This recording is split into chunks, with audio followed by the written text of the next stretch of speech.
Picture this: a British delegation, polished and proud, stands waiting in the sweltering African sun, their uniforms crisp, their expectations even crisper.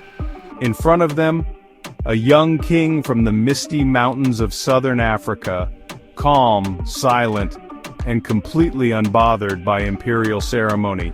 He stands in vibrant traditional dress, a living symbol of his people's pride. The Union Jack flutters behind them, a constant reminder of British power. Queen Elizabeth's face is everywhere, on coins, on stamps, on every official document. Even the air seems to whisper her name.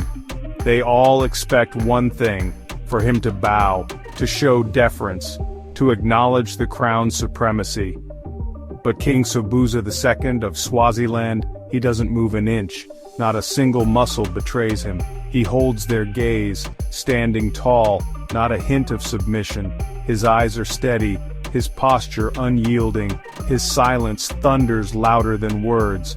I am not your subject, I am not your inferior, I am a king just as you are. Imagine this: Sobhuza becomes king at just 4 months old, a baby crowned before he can even walk. The British think, perfect, we'll raise him ourselves, guide him under colonial supervision. They see a blank slate, a child to be molded in their image. But they have no clue about the fire coursing through his veins, the ancient wisdom whispered to him by his ancestors. As Sobhuza grows, he witnesses his people's land confiscated, their culture rewritten, their names erased from history. He sees families uprooted, traditions banned, and the heart of Swaziland threatened. Colonizers try to remake Swaziland in their image, but they can't break its spirit.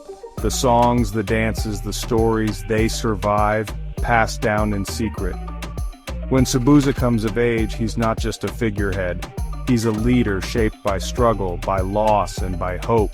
He's the heartbeat of his nation, the living memory of his ancestors, and the voice of his people's dreams. And he sets the record straight: Swaziland will not be a British puppet. He makes it clear, their destiny is their own.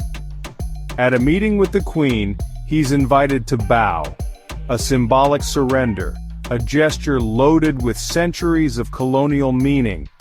He refuses, not out of arrogance, but out of conviction, out of respect for his own throne and his people. He says, the Queen is a monarch, I am a monarch, I respect her, but I kneel to no throne but my ancestors. His words echo through the halls, a quiet revolution. He doesn't stop there. Sobhuza quietly takes back power, step by step, always with his people in mind. He abolishes the colonial constitution, revives ancient Swazi law, and restores the authority of the traditional council. He tells his people that authority comes from their own heritage, not from London, not from any foreign power. The world is stunned. In 1968, Swaziland gains full independence, peacefully without bloodshed, a rare feat in Africa's colonial history. Then, in 1973, Sobhuza goes further, scrapping the colonial system, dissolving parliament, and taking bold steps to protect his nation's identity. He restores the traditional monarchy, reviving ceremonies and customs that had been suppressed for decades. Western media laughs him off, calling him old-fashioned, out of touch, even eccentric. But his people call him Ngwenyama, the lion. To them, he's a symbol of strength, unity, and resilience. He reigns for 82 years, longer than any monarch, yes, even Queen Elizabeth. His life becomes legend. And when he's gone, his legacy stands. Swaziland, now Eswatini, remains Africa's last absolute monarchy, a living testament to his vision. Sobhuza beat the empire not by fighting but by standing tall, by refusing to bend when it mattered most. He showed the world, true kingship is rooted in land, spirit, and unshakable resolve. His story is a reminder that dignity can be the greatest act of defiance.